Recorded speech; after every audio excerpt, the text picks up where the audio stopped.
Democratic Senator from Massachusetts, Ed Markey. He's a member of the Senate Foreign Relations Committee as well as Senate Commerce, Science, and Transportation. And Senator, you just saw some of the heated exchanges there with Tom Price and Mick Mulvaney. Did either of them do anything to win you over? Well, no. I mean, they have big questions they have to answer. That goes right to the heart, amongst other things, of the healthcare system in our country. Mulvaney actually supports raising the eligibility age for Medicare to age 67. He supports raising the eligibility age for Social Security to 70.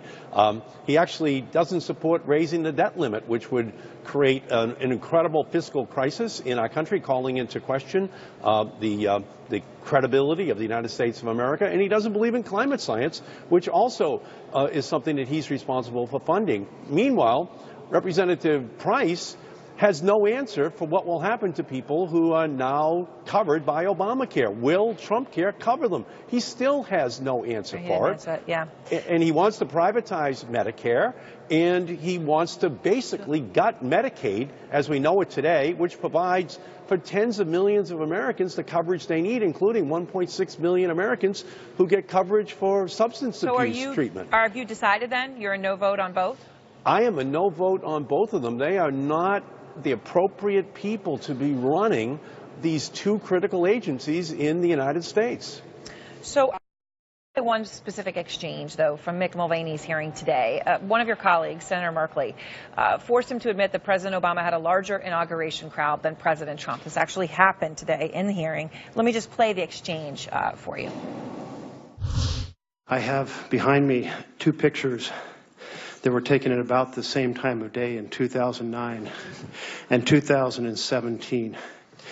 Which crowd is larger, the 2009 crowd or the 2017 crowd? Senator, if you allow me to give the disclaimer that I'm not really sure how this ties to OMB, I'll be happy to answer your question, which was from that picture. It does appear that the crowd on the left-hand side is bigger than the crowd on the right-hand side. The reason I'm raising this is because budget often contain buried deceptions. You and I talked in my office about the magic asterisks. This is an example of where the president's team, on something very simple and straightforward, wants to embrace a fantasy rather than a reality. Senator, do you think that was an appropriate question?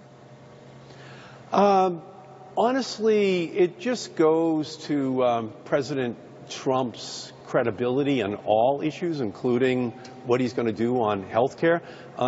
President Trump sees people on Inauguration Day and on Election Day that weren't there.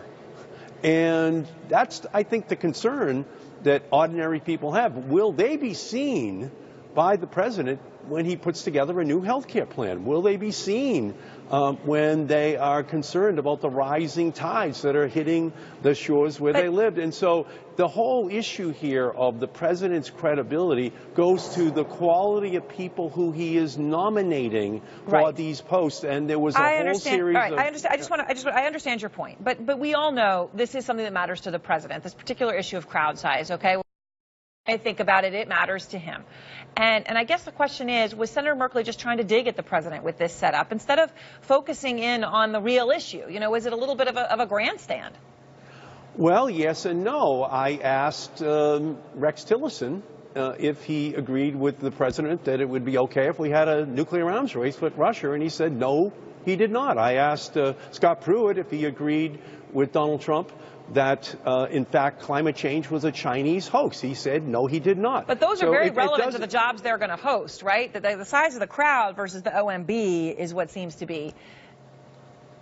No, I understand what you're saying, but from my perspective, it goes to the whole question of whether or not Donald Trump is taking this entire job as president seriously, including not giving out the specific numbers about whether or not there are going to be people who are going to lose their coverage under Obamacare.